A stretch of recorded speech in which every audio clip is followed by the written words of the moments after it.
Good morning. Welcome to my channel.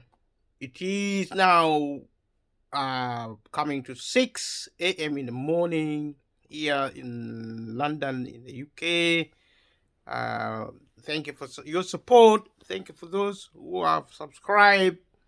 We began this program in 4 weeks ago, and the channel has been 10 years old, inactive for 10 years. And we began our activity 4 weeks ago now, and we are getting a lot of support. It's slow. We need to be more visible, and we have been talking about the cost of living.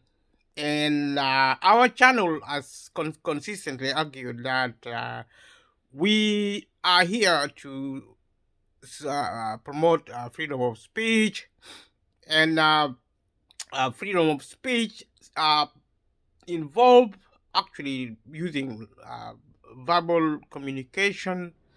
It also involves using non-verbal communication, and freedom of speech is extremely important to empower individuals, to empower families and communities. And this, in my reasoning, has been part of the prescription and also a solution to the problem of the cost of living. And been speaking about the cost of living, and literally looking at unconventional as well as conventional mode of solving the problem of the cost of living. Is has been 4 weeks has been intense. It has been a learning curve, and the social media has been marvelous. The digital economy is really strong, and this channel is to promote people actually understanding the value and the changes being done in the economy. I've been talking about globalization and talking about the cost of living, and actually contextualizing the cost of living in terms of the global economic system. The globe, if you watch the previous video, the globe or globalization simply means one world.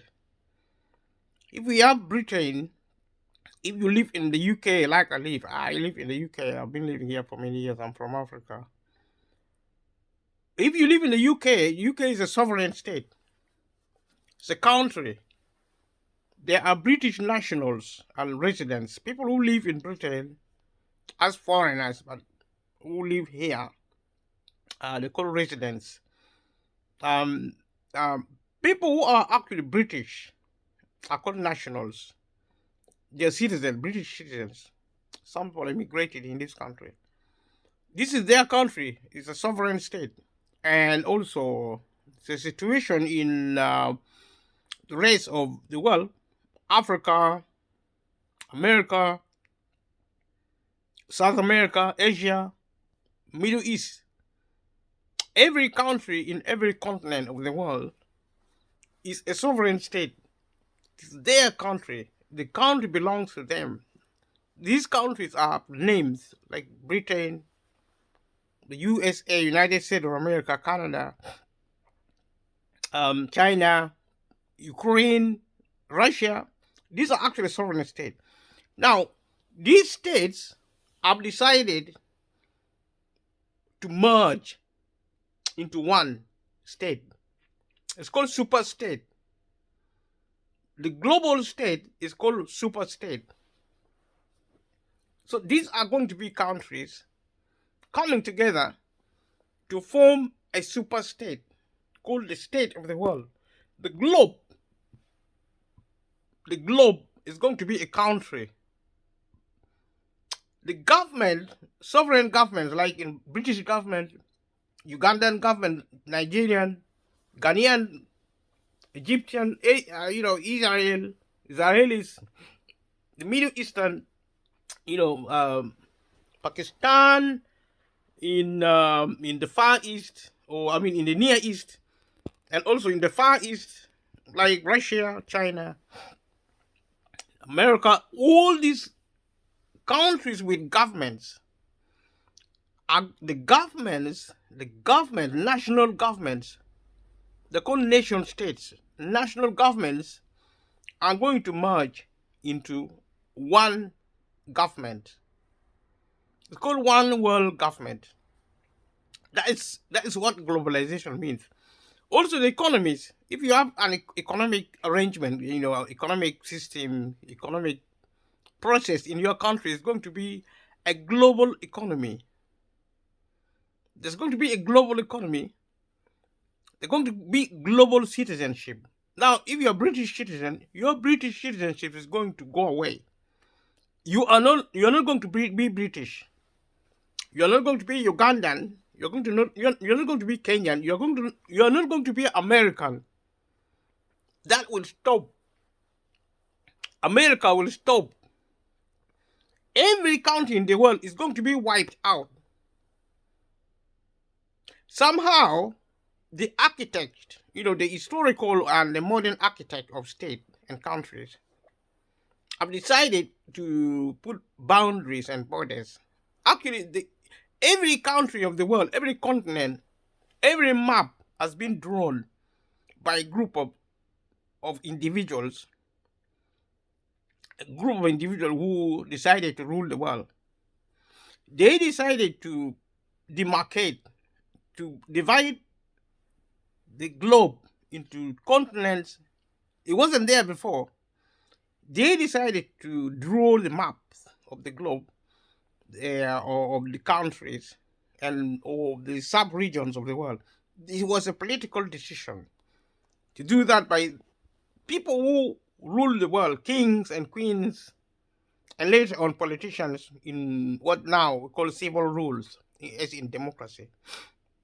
It wasn't before. Now, somehow, the rulers of the world have decided to reverse the process, to go from different nations and continent into one continent, one big continent known as the globe, one big country known as the globe. So that is, in a nutshell, what globalization is. Everything is going to merge. Cultures, languages. I don't know which language they're going to use. English, probably, because English is being learned in China, in Russia, in Africa, in Jamaica, South America, Caribbean, wherever. Everywhere in the world. My suspicion is that English is going to be the global language, but could be also other languages, because it's spoken in Europe, America, Africa, China, Asia, the Middle East, Israel.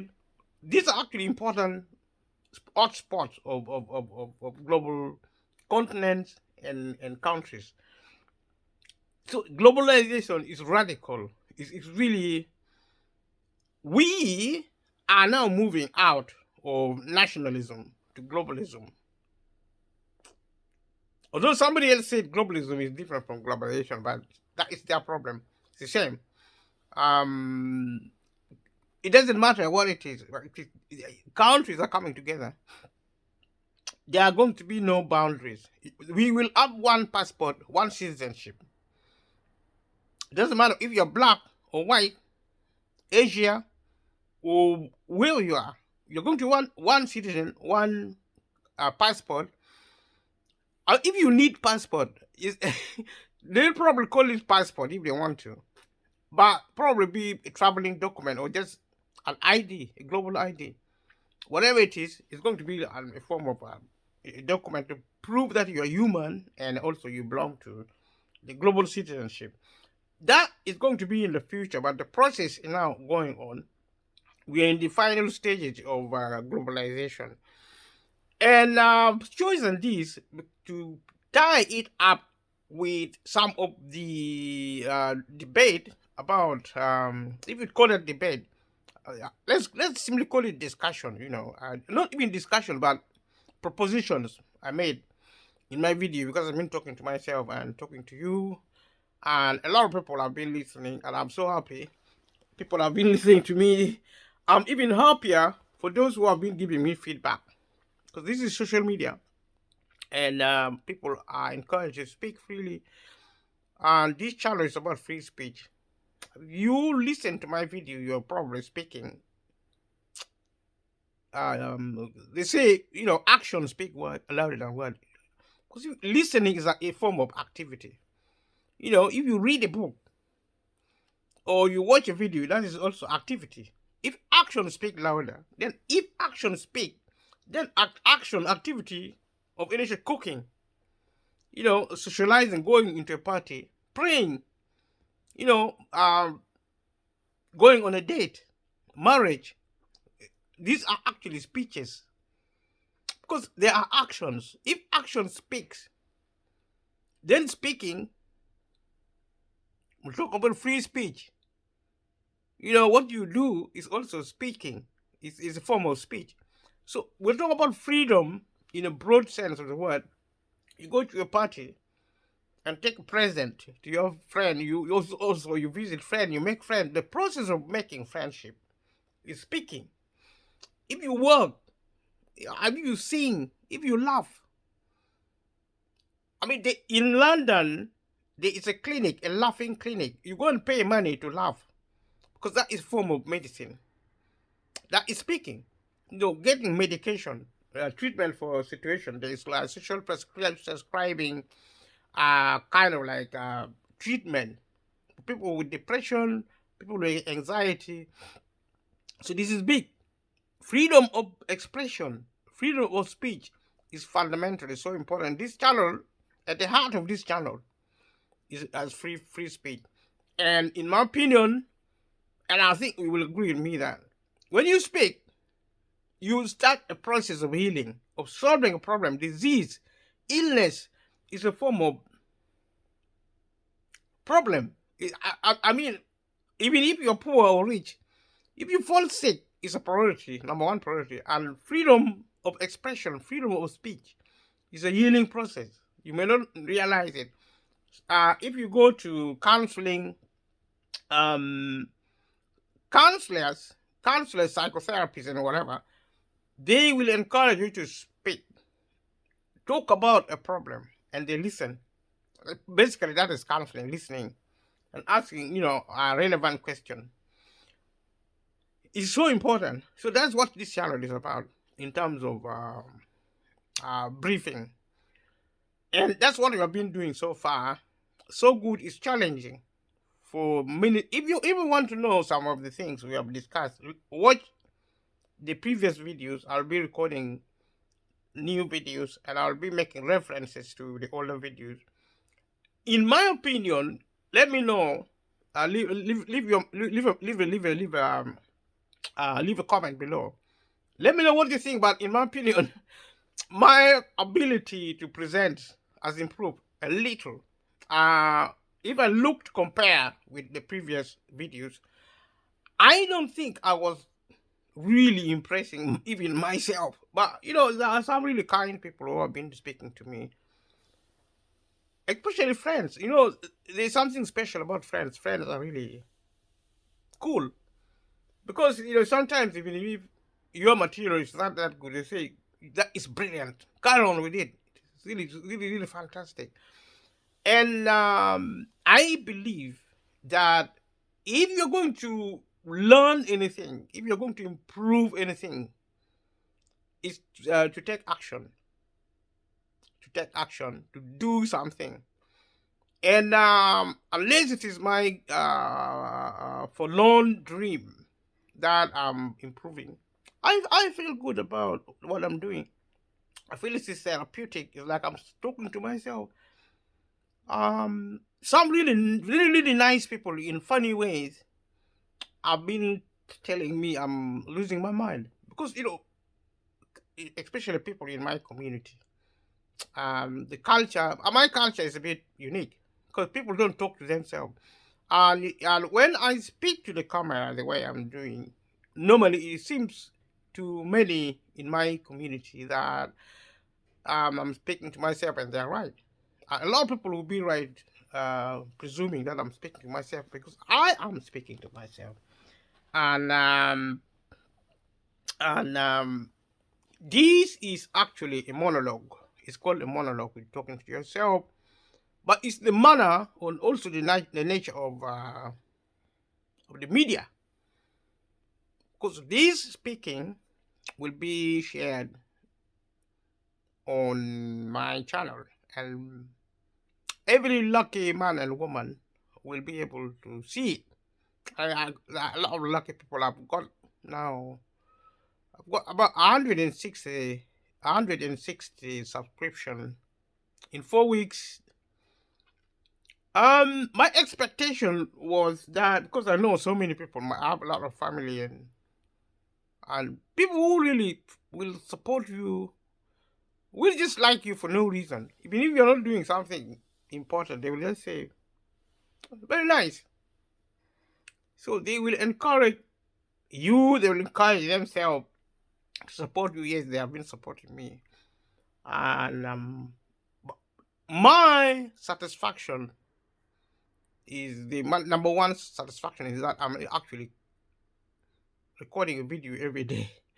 And but more than that, even, I'm actually talking about things I care about, which is how the government run the country. And number one. Number two, also how governments, world governments, different nationalities, different national government is running the globe. And how that relates to the cost of living. The cost of living was chosen because it's topical, it's a crisis, it's a current crisis everyone is facing. So I felt it was really appropriate to choose cost of living. And I'll be continuing to discuss the cost of living for the foreseeable future, because the problem is not going to go away, it's going to linger. Probably it's going to be even 3 to 4 years. The crisis will still be there. And I've already said in the video, in some of the video I already recorded, that the problem of the cost of living potentially is going to go worse. It's going to get worse. It probably won't even improve, but it's going to grow and really people have to really prepare. But also I spoke about the welfare state. Some people thought the welfare state means benefit. They're right, because benefit, which I also said benefit in the UK and in the developed world, it means money and material and material help, monetary and non-monetary help given by the government. They're right, but they are not right, because the welfare state is different from the welfare benefit. Welfare benefit is part of the welfare state, but not the other way around. And because part of the welfare state include welfare benefit, include employment. Some people thought the welfare state is only for unemployed people, but even benefit is more for the employed than for the unemployed, to be fair. Because the minimum wage is part of the welfare state. The government supports the minimum wage. It supports also employment. Sometimes the government intervenes in the economy to create employment, if it chooses to. But every government spending relates to public sector and public policy and public services. And in one of the videos I've actually mentioned, apart from the welfare state, which actually consists of the welfare benefit, employment, the health service, transportation, and housing, and a whole lot of other things, actually. Apart from that, we're talking about also the public sector is an economy. It's a government. It's an economy. It's a government. I said the public sector is closing down. It has now closed. What is left is now a residue. The government is tidying up. Every time the government talks of reform, just know that the government is not talking about anything else. The government is talking about closing. The first thing is closing down the public sector. The second thing it's talking about is actually um, expanding the private sector. There are two sectors of the economy, public and private. But there's also an intersecting sector, the voluntary sector. We know it as charities. We know it as non-governmental organization, NGO, mainly in the third world, in the developing world. We know a lot more about NGOs and something called CBOs, community-based organization. These are actually the difference in terms of the sizes. These are really important institutions of the state in terms of political economy. We access food, we access energy and employment, as well as housing, health, transportation, and all the other things we take for granted. Our livelihood, agriculture, and energy companies. All these are actually rooted in the public sector. Public sector accounts for 80% of the global population, especially in Britain and in the developed world. So it is quite important. If the public sector is being closed, there is no replacement for the public sector, because in every developed country, the 90% of the population do not own land, and unless you are a multimillionaire, unless you don't have to work for a living, literally you cannot survive without the public sector. And this is actually important. We are actually talking about the cost of living now, but we are going to talk about many things in the future. So this channel is going to be very important. And I want people to really participate in it, to talk about the issues. Because if we start talking about the issues and exchanging ideas, we are going to start something new. It is our life. These channels represent our life. Because if we don't have food, if we don't have energy, if we don't have housing, how are we going to survive? It is going to stop. It may not stop in the next 30 to 40, perhaps to 50 years. But it's going to be harder and harder. People will be losing their jobs more with technology also. Technology is a good thing, but it's going to take away jobs. Especially where the economy is going to be privatized. Especially where now we are dealing with full-blown capitalism under the market economic system. Economics, the private sector doesn't create jobs. I've already said it in another video. The government says the private sector creates jobs. It doesn't. Either the government doesn't know what it's talking about, or it's just talking about something different. But whatever it's talking about, the private sector does not create jobs.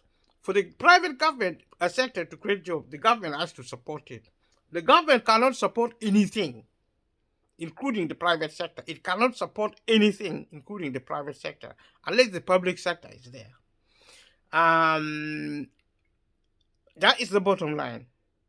The moment the public sector stops, the private sector has to use its wealth independently. The state will stop.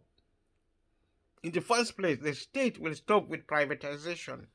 There is going to be another state, which is actually the state of the rich. There are two types of the state in a country. The state of the rich and the state of the poor.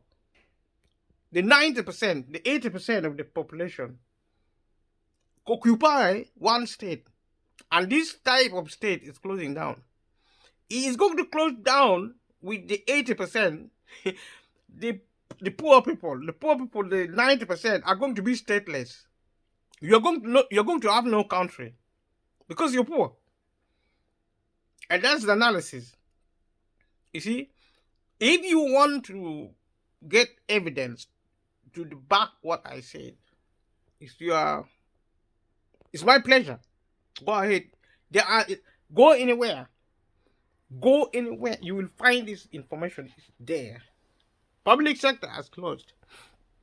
What is left is residue you may not see it again in the next 50 to 100 years. But between now and then, when it disappears, things will go worse and worse and worse for the poor, for the majority of the population of the world. In part because nation states have done the same thing now to prepare for globalization. Nation state, there's a matrix. The nation state have implemented privatization. Part of the reason is actually for privatizing the economy is to destroy sovereignty, national sovereignty. And actually, part of it is actually to strengthen the state. Because if the majority are excluded from national wealth, then if the economy is left for the few, then the country will be strong. Because there is also an anticipation of technology. Now, if technology speeds up the process of economic of national production of goods and services of wealth, if technology does that, then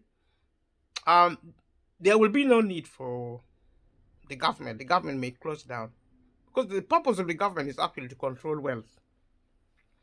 And that's why the government have designed, every government of the world, national government, have designed the state in terms of economic resources. Actually, it has designed a state model where wealth actually feed power. So that will not be necessary, because when technology matures to produce goods at no extra cost, then everybody will access goods and services for free. So that will be the end of the state. People will be free. There will be no need for anyone to rule over another. You could argue that rule, therefore, is actually is a race, or is actually a desire to control resources. I mean, if you rule, you control resources for yourself to survive. Now, with technology, there will be loss of jobs. Yes, there will be, and the poor will pay the ultimate prices. A lot of people will die anyway, unless the government decides, or the rich. You see, when the public sector closes, the poor people are at the mercy of the rich, who will actually exclusively own the world under the global system. Remember, today's discussion is about cost of living in terms of globalization. I have actually spoken about that in part in the other video. I think there are two videos in which I introduced the idea of the cost of living in terms of globalization, and a look at basically the history, how it developed. I was looking at a certain text, and basically what I have actually attempted to discuss is the core of the relationship between the cost of living and the global economy. But it's so interesting for you to know that people may or may not die after maybe 50 or 100 years when the public sector closes completely. That's my prediction anyway. If I'm wrong, then I'm wrong. If I'm right, then I'm right. But it's enough for you to know that the public sector has now closed. It will disappear in the future. It is still there. There are still help. The public sector is still visible, but it is closed now in terms of policy. The policy is about tidying up what is left. And if you ask any MP, any politician, or any minister about the public service, they are going to say anything in that, or they're going to just say anything. But they feel that there's no point really explaining things in detail. But they have said it very clearly that they are actually modernizing the economy. We heard that the information is everywhere. The government is modernizing the economy. There are things like efficiency savings. There are things like more value for money, more for less. There is leveling up, and already suggested that leveling up is actually mean privatization. It means improving the economy, creating more wealth for the rich and not for the poor. But either the government knows about it or it doesn't, because my argument is that um, the only way to distribute wealth, to redistribute wealth, because the rich already have all the money. to read the purpose of the public sector when it was created was to redistribute wealth, and the wealthy people don't like it. Rich people are really resentful about redistribution of wealth, and that's why they have been giving a lot of pressure to the government to close the public sector down. So now leveling up is actually reassuring the rich that we are going to take the money we gave to the wealth, we gave to the poor, the wealth we rob you of, because the public sector robbed the rich of their money. I mean, let's be fair, the system of state gave the rich. I mean, it's like if you have something, you get more. If you have nothing, you are even deprived of the little which you have. That is exactly the rule of the jungle, which is what the state is about. I mean, you keep what you find. That's the mode of oppression. And that's also the meaning of civilization. Civilization means rule. Those who are powerful rule over the rich. I mean the poor. I mean, if you are weak, and incidentally, the weak are many, because wealth, power is measured by wealth. So we used to believe, and we were right, that there is strength in number. There still is, but if you have wealth in the modern economy, like the few have wealth, the ruling class have wealth, the 10% have all the wealth, they have all the power. That's why they are rulers. By default, those who are not ruling are actually slaves. They are also called citizens. So citizens, I've already said there are two countries: country of the ruling elite and country of the slaves. Both are citizens, but others are more citizens than others. Some are more citizens than others. The one at the top are more citizens than the one at the bottom. If you read a novel by George Orwell, The Animal Farm, that's exactly what is happening in the global economy. And the global economy is actually intensification of the market economy. Marketization is being globalized. That means there is going to be a concentration of power in the hands of a few elites. Rulers of the world congregate in the big market of the globe to even intensify. There's going to be, if you think there is dictatorship under the current system of global economy, then wait until globalization materializes. And it is now we are actually in the global system. There's something called integration of the economy, government, and and we've been looking at the developments involving the global system. In the historical, in the modern, we look at the economic dimension, the cultural, political. We have been looking at globalization and gender and many other dimensions. We have been looking at movement of information, like in the information technology. We live in the information age. Information age, and actually the estate of information is being globalized, which is really, really intensive. It's changing the way things occur. We also have diseases like COVID-19 is also part of the global global economic system. because people move with health and diseases, and diseases can be pandemics or epidemics. However, we have seen um, with COVID, and they are actually people who there are people who and globalization is measurable, so it's scientific. You can quantify it. So it's not a fiction or imagination. It's real. It's actually scientific. It's sociological. It's political. It's every. It's economic. There are people who support it. There are people who don't. So there's a debate going on about globalization. I spoke to this about. I spoke about this on the previous video, and there are people have different opinions.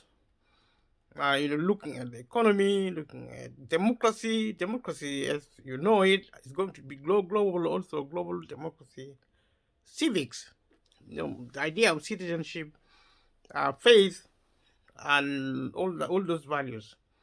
And there's something called international cooperation. If countries cooperate, it means they are going to agree to live together at different fronts, economic, trade, and all that. And of course, organization which are set up, and the organization set up to oppose globalization. They call anti-globalization movement, and there are people who oppose globalization because they don't like capital market integration, which is actually capital market integration is one of the things happening in the global economic system, and that is what and this so the cost of living being national is now global. That's why you get wars in Ukraine, between Ukraine and China, and the globe catches the cold, known as a global the cost of living. The cost of living is all over the world. That is actually because of globalization. Otherwise, it would have been contained within either Britain. If it wasn't for globalization, it would have been contained in one country. And it goes to show that activity in one country can now be activity in another, good or bad. And we have the bad one now, because of living, because of globalization. So there is something called consumerism. If you consume thing, you buy a thing and use it. That's called consumer in commercial terms. There are people who are actually don't like something like corporatism. Corporatization means big businesses, rich big businesses. They're the ones now being left to run the globe economically and maybe politically as well. So they are going to be global as well. People who are actually fighting against that at the local and global level. And there's a question of justice and inequality also going global. And what was used, all these are used to be national issues. They are now becoming global issues. Environmental issues and the opposition, environmentalists who are actually opposed to globalization because of the risk to the environment. And there is people who are concerned about food security. People who see globalization as going to create actually famine. And I would say they might be right, not because of globalization, but because of privatization. Because there will be food for the few and not the many. Unless, if capitalism is full blown, if it is 100% operational, then it's going to be for the rich, the 10%, to help the 90%. If they refuse, because it's their money, it's their wealth, the rest of the world will have nothing. So charity will come. If a rich person likes you, then he will give you food, he will give you shelter. That is exactly what is going to happen because of capitalism. And it's starting now. And the cost of living is a sign of the times. And so we saw that we look at different aspects, yes, like we did. And that is globalization. And we are 40 minutes into this conversation, and timing has been an issue to some people and to me as well. Whether the video is long or short, and I'm going to stop this video here. Thank you for watching this video, and leave a comment below. Subscribe if you haven't subscribed, and like the video, share it with your friends. Let me know what you're thinking. I'm going to make another video now and say something more specific about globalization with reference to the cost of living. This video is extremely important, and let me know what you think about it, and share with your friends and family, and make sure they also share with their friends and family. We need to grow as a channel. I need to grow as a channel, as a YouTuber, so that people see me. If you're small, people will miss you. If you're big, then they will see you, because the traffic at YouTube is really fast and congested as well. So visibility is important. So that's why you should actually subscribe. I know there are a lot of people who want to support me, but if you really want to support me, and I know you do, even it doesn't matter how busy you are, just subscribe. And subscribe, it takes seconds. It's free. Some people think you have to pay money. Some people think you have to put your personal name there. No, you don't do that. You just click a link I sent you, or just type my name, David Okon. Go onto your YouTube app, type my name, you're going to get my channel, and just click on me, and then you'll see subscribe. If you know my number, contact me. If you don't, leave a comment if you're struggling to access. Well, if you're not accessing my video, then you're not going to leave a comment unless you have my contact. Unless I have shared this video with you on the Facebook or on Instagram or on WhatsApp, then do that. The reason I keep emphasizing, because we are really, really new. We are 4 weeks old. The channel has been 10 years. The WhatsApp, the video is 4 weeks. So we are very, very new, and I'm really excited. Thank you for watching this video. I'll see you soon in the next one. Bye.